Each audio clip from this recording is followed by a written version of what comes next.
गसाइगाव महकुमा सिंनि भावरागुरियाव थानाय सेजारियाव कक्राझार जिल्ला दुलाराय आसाम बाङालि जुब छात्र फेडारेशननि आफादगिरि इन्द्रजित देबनाथनि खौरांगिरि मेल।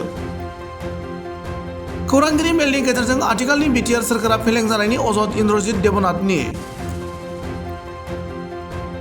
बिथांनि बादिब्ला बिटिआर सोरखारा बिसायख'थिनि सिगां बाथ्रा होनाय बायदि जेबो सोलायनाय नुनो मोनाखै होनना अजद लाबोनायजों लोगोसे सोलोंथाइनि बिथिङाव बिटिआर सोरखारा जेबो सोलायनाय लाबोनो हायाखै।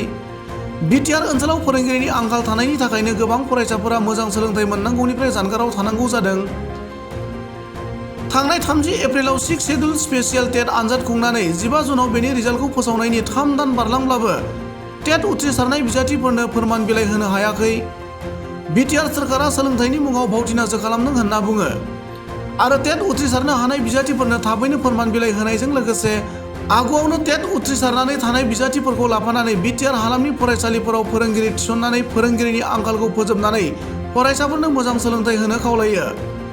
लोगोसेनो बिटिआर गोरोबथानि 6.3 दफायाव मख'नाय बादियै बिटिआर हालामनि सोरखारि नङै फरायसालिफोरखौ थाबैनो सोरखारि खालामनांगौ होनना दाबि खालामनानै खौरांगिरि मेलनि गेजेरजों ओरैबायदि बुङो। बिटिआर অঞ্চলত 6 শিডিউল এরিয়া নাইবা বিটিআর অঞ্চলত যিবিলাক এলপি স্কুল এমই স্কুল বা বিদ্যালয় মহাবিদ্যালয় আছে এই বিদ্যালয় মহাবিদ্যালয় সকলক বহুতো স্কুল এনেকা আছে যে এজন শিক্ষকে শিক্ষকতা কৰি আছে আৰু নাই ছাত্ৰ ছাত্ৰী বহুত আছে। আমি মানে ক'বলৈ গৈছোঁ এইটোৱে যে আমাৰ যিজন বিটিআৰ চৰকাৰ আছে চৰকাৰৰ যি চিফ আছে তেখেতে আগৰ পৰাই এনেকৈ কৈ আছিল এতিয়াও কৈ থাকে যে বিটিএডিত আমূল পৰিৱৰ্তন আনিছে। তাৰপিছত বিটিআৰ নতুন বিটিআৰ গঠন কৰিব বিভিন্ন ধৰণৰ শিক্ষামূলক ব্যৱস্থা কৰি থাকে। মানে শিক্ষাৰ ক্ষেত্ৰত বহুত গুৰুত্বপূৰ্ণ বিভিন্ন ধৰণৰ মন্তব্য দি থাকে। কিন্তু আমি এটা বস্তু দেখা পাই আছোঁ যে মুখে মন্তব্যটো দি থাকে কিন্তু কাৰ্যক্ষেত্ৰত একো পৰিলক্ষিত হোৱা নাই। যেনেকৈ আমি স্কুল মহাবিদ্যালয়ৰ কথা কৈছোঁ, গতিকে এই বস্তুবিলাক চৰকাৰে অতি সোনকালে বস্তুবিলাক ঠিক কৰি দিব লাগে আৰু 6 শিডিউল এৰিয়া নাইবা বিটিএডি এৰিয়াত যিখন টেট কোৱালিফাইড মানে মানুহ আছে সেই সকলক আজিলৈকে চৰকাৰে নিযুক্তি পত্ৰ দিব। 2023 চনৰ 30 এপ্ৰিলত আকৌ টেট পাতিলে আৰু 15 জুনত ৰেজাল্ট দিলে। এতিয়া আমি দেখা পাই আছোঁ সিহঁতক আজিলৈকে মাৰ্কশ্বিট চাৰ্টিফিকেট একো দিয়া নাই। এনেকুৱা ভেকভাওনা কিয় কৰি আছে চৰকাৰে?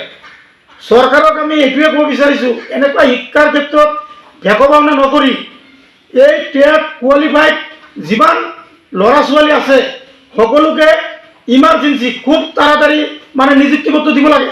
চৰকাৰে যিখন কথা কৈ থাকে আমূল পৰিৱৰ্তন, সেই পৰিৱৰ্তনৰ ঢৌটো আমি দেখুৱাই দিব লাগে যে আমি এই পৰিৱৰ্তন কৰিছোঁ বুলি। মুখেৰে কৈ পেলাই পৰিৱৰ্তন কৰি লাভ নাই।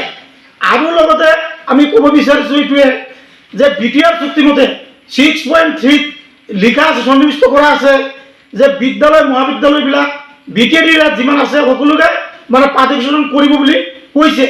কিন্তু এতিয়া আমি দেখা পাই আছোঁ 6.3 ক্ষেত্ৰত বিটিআৰত মানে বিদ্যালয় মহাবিদ্যালয় এখনো পাৰ্টিচিপেশ্যন কৰাৰ কোনো ছিষ্টেমে কৰা নাই।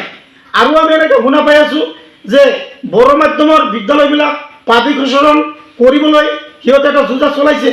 গতিকে আমি চৰকাৰক এইটো আহ্বান জনাম যে বড়ো মাধ্যমেই হওক, অসমীয়া মাধ্যমেই হওক আৰু বিভিন্ন মাধ্যমেই হওক সকলো মাধ্যমৰ বিদ্যালয় মহাবিদ্যালয়সকল এইবিলাক মানে পাৰ্টিচিপেশ্যন কৰিব লাগে বুলি আমি সংগঠনৰ ফালৰ পৰা আহ্বান জনাইছোঁ। ধন্যবাদ।